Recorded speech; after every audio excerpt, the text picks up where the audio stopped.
region in South-South and the Middle Belt that were ethnic Igbos before the creation of states. Wike explains all and says what must be and why restructuring is the way forward. Hello, my wonderful people. Wike is talking about some of the evil atrocities that have gone on in Nigeria, especially when we had these people come on board, military guys who, coup started taking place, and there were nobody particularly to ensure that, these things do not happen. Wike is explaining that these are the evil that has been done. Hence, the North can say that they have 19 states because of things that they have put in place. He said this ought not to be. And he's explaining because everybody, I mean, most of them, the politicians are crying for restructuring. He said if restructuring must take place, these things must come back in place. Please don't forget to give us a thumbs up. Subscribe if this is your first time. Thank you. Middle belts that were ethnically Igbo before the creation of states. The Nigerian Civil War left an impeccable mark on the Igbo identity and has contributed to the current fragile state of the Igbo ethnic nationality.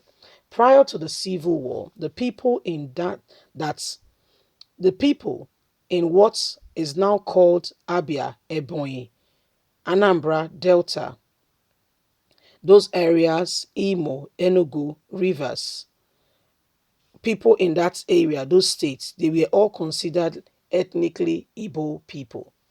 When Nigerian troops invaded Port Harcourt and its environ in 1968 during the war, in order to avoid mass brutalization and discriminate massacre, which the troops often unleash in Igbo's area, a sub-Igbo group, nationality, and other Igbo-speaking people in what is now Rivers denied any affiliation with the Igbo ethnic group and instead claimed to be separate ethnic group from their very own group so as to avoid being treated in the same way.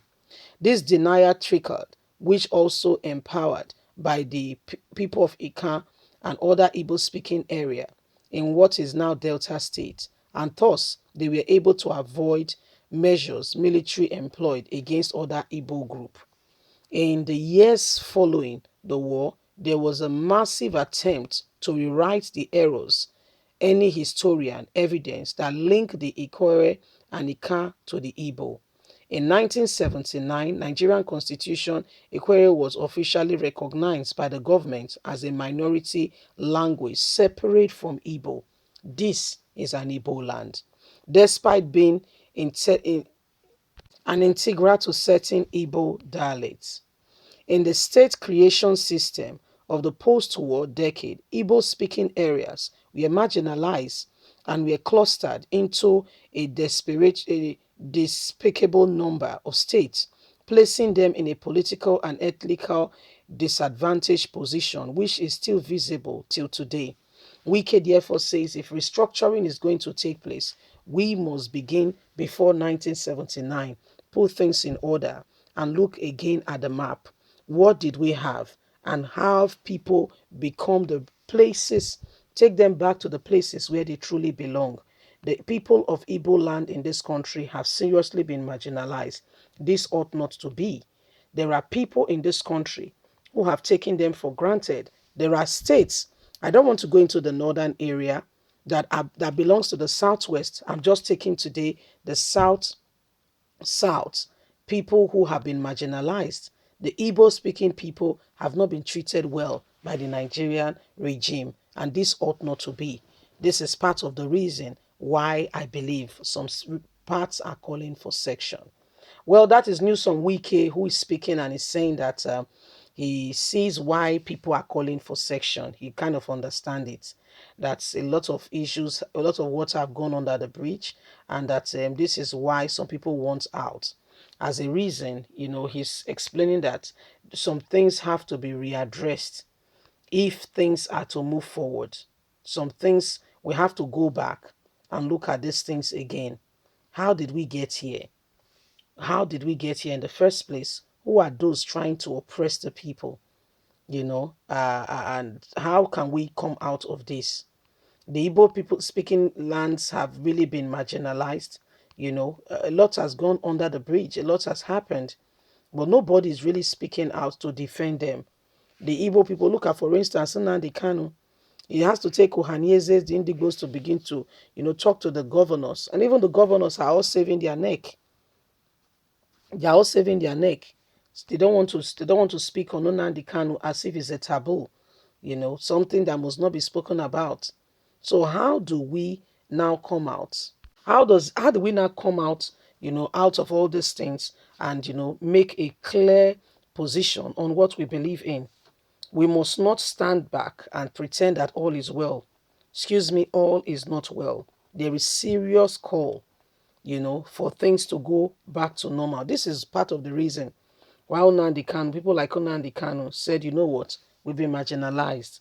Can we now go to a place where we can have our own, not being treated like third class, not even second class? We're not talking about first class, that they are proper normal citizen, being treated like third class in the country where they belong. If you look at the architecture of this of all that we have, is an Igbo man the president? No. Is an Igbo man the Senate president? No. Is an Igbo man the Speaker of the House? No. Is an Igbo man the Vice President? No. So what position is an Igbo man? How do we reconcile and really express and explain all these things that are happening? A word of caution here. Nigerians must continue, to do the right thing. Nigerians must, tell the truth without fear or favor. What is happening now is a clear indication that we have a people who are oppressive, who wants to ensure that Nigerians do not move forward. And how do we come out of these things? How do we come out? There is threat everywhere, and people are beginning to, look at things and say, we cannot leave these things just the way they are. Even Wike now is giving an analogy on how things have been and why things are the way they are. Do you know even the Delta State he's speaking about? Do you know that, for instance, Asaba is not supposed to be Delta's capital, but because then when it was created, the person in power was Babangida, and his wife was from Asaba.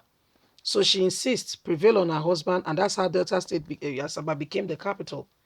If you go to Delta and ask, the people still have that in their hearts. So leave us a comment. We really love to hear from you. Please don't forget to like us, share, subscribe. Click on the notification button so you can get all our latest news. Don't forget you have a voice. Let no one push you down. God bless you. Bye for now.